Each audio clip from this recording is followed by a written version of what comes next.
banana, banana, apple, apple, papaya, papaya, grapes. నేను చెప్పను అమ్మ అలా కాదమ్మా మనం సెట్ చేస్తే రూట్ నేమ్ అదే చెప్పాలి అలాంటి బుక్ ఉందా నాకు అది కావాలి ఇదిగమ్మా ఇంటెలిజెన్స్ బుక్. టచ్ చేస్తే వర్క్ చేయాలన్నావు కదా, ఈ బుక్ చూడు. ఫస్ట్ ఆన్ చేయాలి, తర్వాత ఫస్ట్ ప్రెస్ చేయాలి, తర్వాత మనం ఏ లెటర్ మీద క్లిక్ చేస్తే ఆ లెటర్ వరకు నెక్స్ట్ ఏబిసిలు అన్నీ అయిపోయిన తర్వాత నెంబర్స్ కి వెళ్తాం. తర్వాత సెకండ్ ప్రెస్ చేయాలి.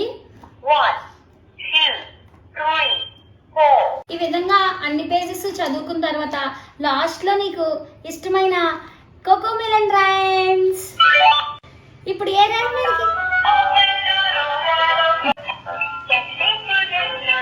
ఇంటెలిజెన్స్ బుక్ నేను సుష్మా గిఫ్ట్ గ్యాలరీ నుంచి తీసుకున్నాను. చాలా బాగుంది. నర్సరీ పిల్లలకి, ఎల్కేజీ పిల్లలకి చాలా ఉపయోగపడుతుంది. మీకు కూడా కావాలంటే వాళ్ళ పేజ్ని ట్యాగ్ చేస్తున్నాను, వాళ్ళు కాంటాక్ట్ చేయండి.